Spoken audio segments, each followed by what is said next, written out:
Good morning. I'm Bill Cook from University of Arizona Cooperative Extension in Greenlee County. Today we're going to be spraying some dormant oil on some fruit trees. This is a jujube right here. You can see it's still dormant. So we're going to spray. Now to spray this dormant oil, this is my preferred tool. It's a hose end sprayer. It has a number of advantages for this sort of thing. It goes directly on the garden hose. You put your oil or whatever you're spraying inside this container. You adjust the rate here, and what this does is it mixes it as you go. The big advantage to that, especially with oil spray and stuff like that, is that you don't have to keep agitating it, shaking a pump-up sprayer or something. Other things I like about this sprayer is it has this little diverter here on it where you can take your fan that you're spraying, horizontal or vertical, which is really a lot of help when you're working in trees. First and foremost is flush your garden hose out before you hook it up.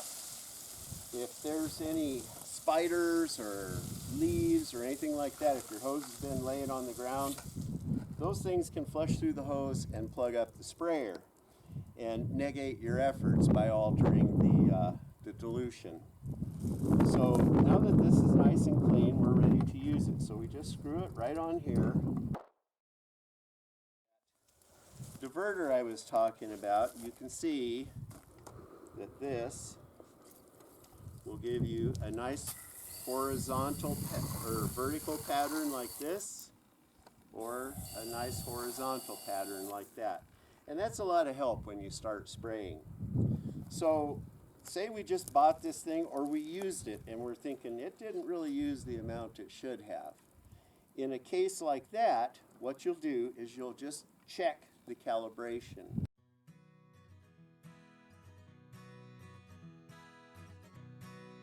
So in order to double check that, what I'm going to do is I'm going to put some water in this canister, and I'm going to fill that water up to the 16-ounce line. I've got 16 ounces of material almost inside the canister. So I'm going to put this back on the hose, and I'm going to fill a 5-gallon bucket through the sprayer. So if this thing is correctly calibrated, and I put 5 gallons at 3 ounces a gallon, I should use about 15 ounces to fill this bucket. Okay, there we have just put 5 gallons of water in this bucket. And I am looking at the measure on the canister, and we've got about 1 ounce left. So that worked out perfect. This thing is spraying the desired amount. The calibration is good. The first thing you want to do is read the label.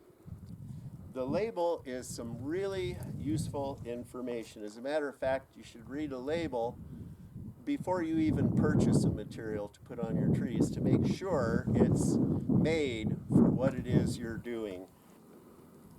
We will put on any protective gear required.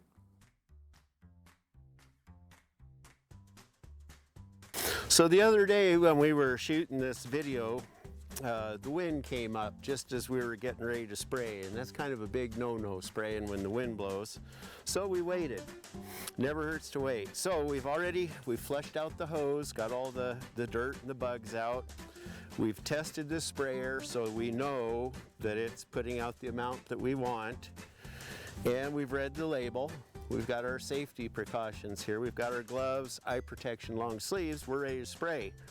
So I'm going to turn this little deflector a little bit to get the fan that I want. So we want to just really drench this tree.